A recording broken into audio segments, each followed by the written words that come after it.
Milord, माझ्या तो वकील मित्रांनी माझ्या वकिलांना डायरेक्ट फाशीची शिक्षा सुनावून टाकली. मिलॉर्ड, मी आता असे काही पुरावे सादर करणार आहे जेणे हे सिद्ध होणार आहे की झुंजाररावांनी सागरचा खून केलाच नाही. मिलॉर्ड, हे असे पुरावे आहेत ज्याने ही केस सॉल्व्ह होणार आहे आणि हे सिद्ध होणार आहे की ज्या दिवशी सागरचा खून झाला त्या दिवशी झुंजारराव मुंबईत उपस्थितच नव्हते.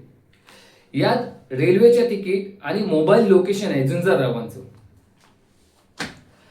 यामधून असं समजतं मिलॉर्ड की ज्या दिवशी सागरचा खून झाला म्हणजे 24 मे, त्या दिवशी झुंजारराव गुजरातमध्ये होते, कारण प्रेस कॉन्फरन्स होती गुजरातला, मीटिंग्स होती. त्या मीटिंग्सला झुंजारराव उपस्थित होते आणि तिथलं लोकेशनचं प्रूफ मी तुमच्या समोर सादर केलेलं आहे. त्यांचं मोबाईल लोकेशन सादर केलेलं आहे.